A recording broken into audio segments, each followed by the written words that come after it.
All right, let's dive deep into this story. It's a real page-turner. You sent over this Yaqeen Institute lecture, right? And it's about early Islamic history. Yeah. Honestly, it's packed with trauma. We're talking like family feuds, battles, crazy twists. We're going to focus on the Ibn Amr clan. Okay. They were right in the thick of things when the Prophet Muhammad was rising to prominence. Yeah, it's fascinating because you see all these different responses to the Prophet's message, right? You have this pull of family loyalty, tribal ties, and then this brand new faith coming in and kind of clashing with all of that. Right. So basically, we're taking this whole saga, the Ibn Amr family, and trying to give people the highlights. Yeah. But with the details that are really going to stick with you, ready for some aha moments. We're starting in Mecca, right? Okay. Early days of Islam. Just imagine the tension. Oh, yeah. The whispers, the uncertainty. It was a powder keg, basically. And the Ibn Amr family, they were powerful, respected. So they must have been right in the middle of it all. They were right at the center of this storm brewing. Okay. So let's start with the patriarch, right? Suhail ibn Amush, he was known for his eloquence, like a master orator. Wow. But fiercely devoted to the old ways of Mecca. Sounds like a real old guard kind of guy. Yeah. Embodiment of the establishment, clinging to those pre-Islamic traditions. Right. Now, picture this. His sons, Abdullah and Abu Jandal. Okay. Teenagers when Islam emerges. Oh, wow. That's got to be tough, right? To be caught between your father's beliefs and this whole new thing. A huge decision. Yeah. It was a life-altering choice, especially in Mecca back then, because converting to Islam wasn't just some philosophical debate. Right. It was dangerous. You're talking persecution, exile, maybe even torture. So how does this play out within the family? Did they all just like sit down and have a nice conversation about their religious differences? Oh, no, absolutely not. Okay. Abdullah, he's drawn to Islam despite the risks. Yeah. He embraces it openly. Wow. To defy his father, everything he stands for. That took guts. Courage. Yeah. There's this powerful dialogue recorded where he tries to reason with his father. Oh, really? He says, appeals to his pride. Father, would you rather have a son who's a liar, always hiding his true face? Interesting. A coward or a courageous opponent, basically? Like, which son would make you proud? That's incredible. What does Suhail say to that? Well, Suhail says, and this tells you a lot about the man, he says he'd prefer a courageous opponent. Wow. But he disowns Abdullah. Oh. Doesn't imprison him, thankfully, not yet. Okay. So this is just the beginning of the family drama. Right, so the family's fractured. What happens to the other kids? Do they stay quiet? Try not to take sides? No, Abdullah's sisters, they're drawn to Islam too. Really? And they make this daring escape to Abyssinia, which is modern-day Ethiopia, with their husbands. Wow. To flee the persecution in Mecca. That's intense. So here you have Suhail, surrounded by Muslims, his kids, siblings. Yeah. But he's clinging to these old beliefs, almost like he's isolated in his own home. It's this powerful irony, and it actually reflects something we see throughout history, right? New ideas, revolutions, they often ripple through families first. It's personal. Makes sense. It's emotional. Yeah. And it can lead to these deep, deep divisions. It's like they say blood is thicker than water. Yeah. But sometimes those ideological waters run deep. Yeah. Okay, so we've got this divided family. Tensions are high. But I imagine things really escalate with the Battle of Badr. Oh, yeah. This is the first major clash between the Muslims and the Meccans, right? The first major clash. And to make things even more intense, Suhail is there leading the Meccan troops alongside his son, Abdullah. Hold on. Father and son on opposite sides of a battle. Right. How does that even work? And then you have this incredible twist. Abdullah, the night before the battle, defects. What? He joins the Prophet's side. I mean, talk about adding fuel to the fire. The betrayal Suhail must have felt. Devastating. But it also shows you Abdullah's conviction. He's willing to risk everything, even his father, for what he believes. Right. And here's what's even more fascinating, right? Go on. Despite being outnumbered, not a single Muslim defected back to the Meccans. Wow. That says something about their beliefs.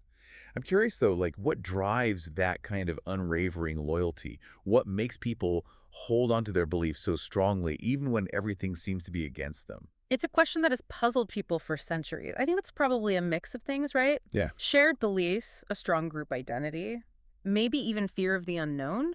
Sometimes it feels safer to cling to what even if it's flawed, Makes sense. rather than embrace something new, something uncertain. Okay, so epic battle, father against son, and the Muslims end up winning. Right. What happens to Suhail after all the dust settles? Well, he's captured. Oh. And this sets the stage for another dramatic turn in this whole family saga. Okay. Do you remember Umar, known for his fiery temper? Oh, yeah. Well, he's furious with Suhail, wants revenge for all the harm Suhail caused with his speeches against Islam. Yeah. He even asks the Prophet if he can knock out Suhail's teeth. What? So he can never speak against them again. Yikes. That's intense. So what happens? Does the Prophet give Umar the green light? This is where you really see the Prophet's incredible character. Yeah. He refuses Umar's request, forbids him from harming Suhail. Oh, wow. And get this, he even prophesies that Suhail's eloquence, the very thing Umar wanted to silence, would one day be used to serve Islam. That seems almost impossible at this point, Period. considering how strongly Suhail's opposed Islam this whole time. It highlights the Prophet Muhammad's his foresight, right? His forgiveness, his ability to see potential for good even in an enemy. Okay, I'm hooked. What happens next? I mean, we've got this family divided by faith, Yeah. a dramatic defection on the battlefield, Right. this act of mercy from the Prophet.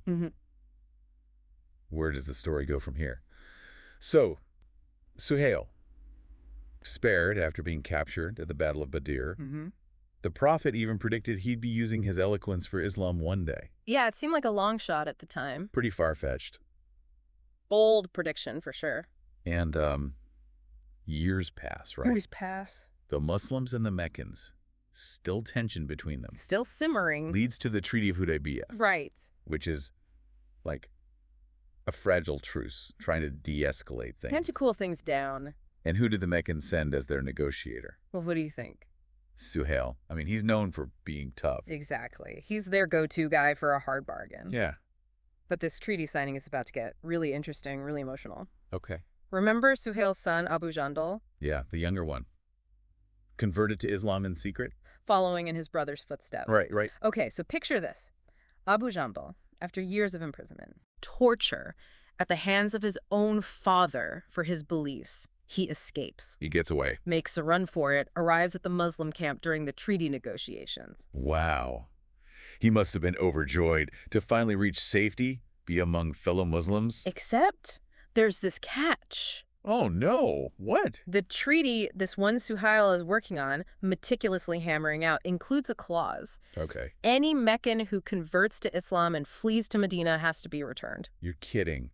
So Abu Jandal, despite escaping, would be sent back to the very person who tortured him. His own father. That's awful. Gut-wrenching. Yeah. Here's this young man, wounds, chains still on him, pleading for sanctuary. I can't even imagine. The Muslims are distraught, but the Prophet Muhammad, he's banned by the treaty. So he's stuck.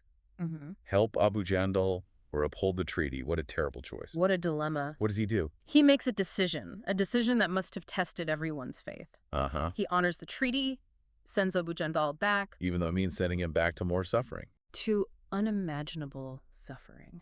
It's hard to even fathom that. It really highlights this complex ethical question, you know? Yeah, I see what you mean. Like, when do you stick to your principles and when do you compromise? Yeah. Maybe for some greater good. Exactly. It must have been incredibly painful for everyone there, I can't imagine. So, Suhail, does he ever soften? Or is he still just dead set against Islam?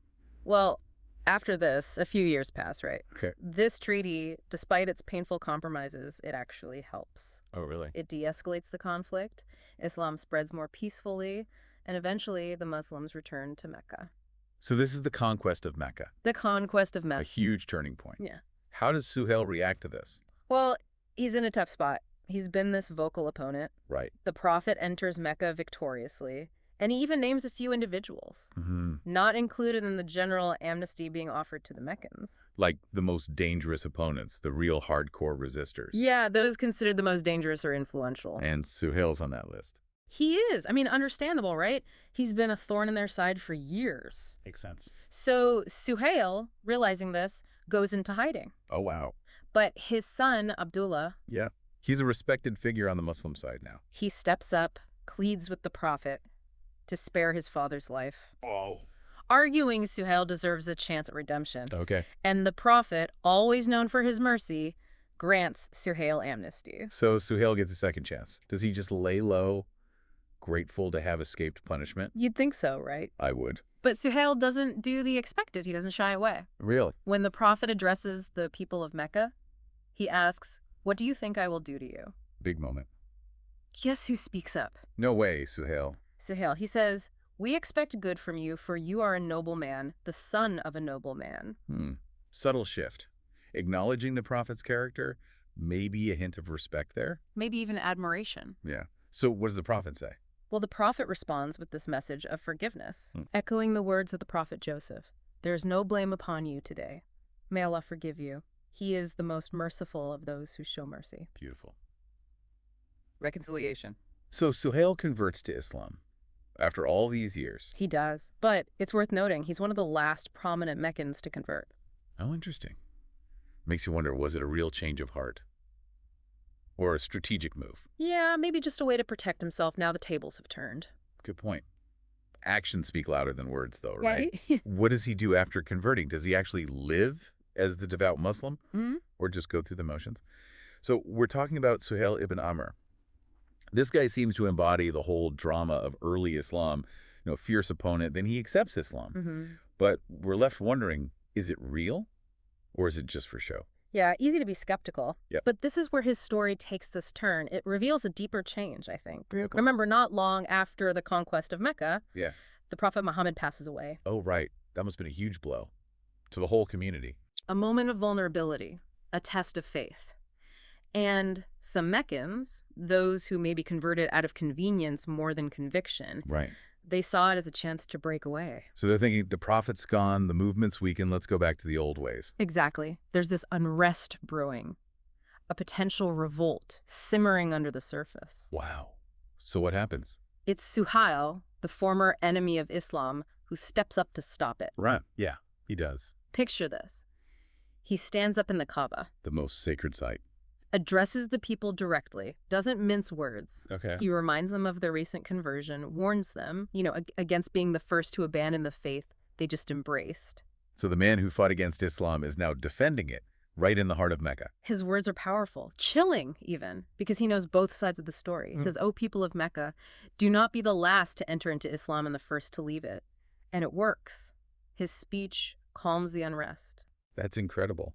It makes you think, his conversion, maybe it was sincere after all. I mean, would he risk his life for something he didn't believe in? It's hard to imagine he would.